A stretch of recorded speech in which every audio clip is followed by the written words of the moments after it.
Chapter 22. And Jesus answered and spake unto them again by parables, and said, The kingdom of heaven is like unto a certain king, which made a marriage for his son, and sent forth his servants to call them that were bidden to the wedding. And they would not come. Again he sent forth other servants, saying, Tell them which are bidden, Behold, I have prepared my dinner, my oxen and my fatlings are killed, and all things are ready. Come unto the marriage.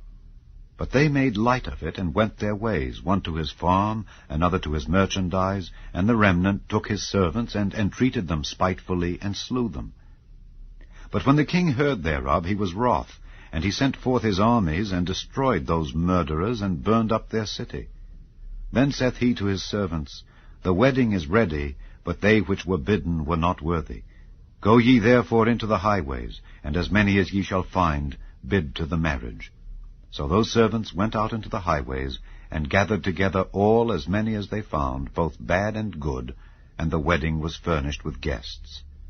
And when the king came in to see the guests, he saw there a man which had not on a wedding garment. And he saith unto him, Friend, how camest thou in hither, not having a wedding garment? And he was speechless. Then said the king to the servants, Bind him hand and foot, and take him away, and cast him into outer darkness. There shall be weeping and gnashing of teeth. For many are called, but few are chosen. Then went the Pharisees, and took counsel how they might entangle him in his talk. And they sent out unto him their disciples with the Herodians, saying, Master, we know that thou art true, and teachest the way of God in truth, neither carest thou for any man, for thou regardest not the person of men. Tell us therefore, what thinkest thou? Is it lawful to give tribute unto Caesar, or not? But Jesus perceived their wickedness, and said, Why tempt ye me, ye hypocrites? Show me the tribute money. And they brought unto him a penny. And he saith unto them, Whose is this image and superscription? They say unto him, Caesar's. Then saith he unto them, Render therefore unto Caesar the things which are Caesar's, and unto God the things that are God's. When they had heard these words, they marveled, and left him, and went their way.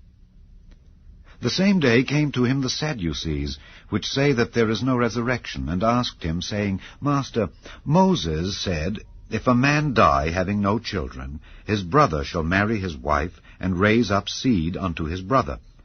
Now there were with us 7 brethren. And the first, when he had married a wife, deceased, and having no issue, left his wife unto his brother. Likewise the second also, and the third, unto the 7th. And last of all, the woman died also. Therefore, in the resurrection, whose wife shall she be of the 7? For they all had her. Jesus answered and said unto them, Ye do err, not knowing the Scriptures, nor the power of God. For in the resurrection they neither marry, nor are given in marriage, but are as the angels of God in heaven.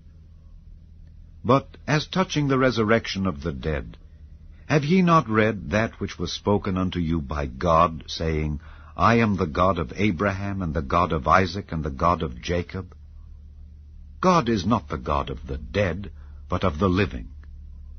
And when the multitude heard this, they were astonished at his doctrine.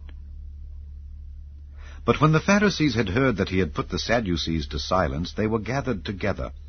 Then one of them, which was a lawyer, asked him a question, tempting him, and saying, Master, which is the great commandment in the law?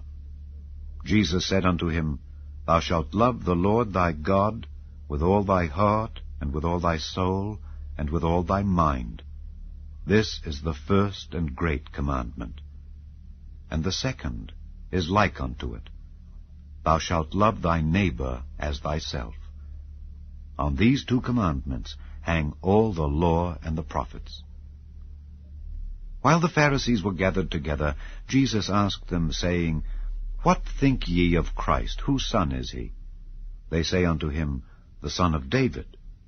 He saith unto them, How then doth David in spirit call him Lord, saying, The Lord said unto my Lord, Sit thou on my right hand till I make thine enemies thy footstool. If David then call him Lord, how is he his son? and no man was able to answer him a word, neither durst any man from that day forth ask him any more questions.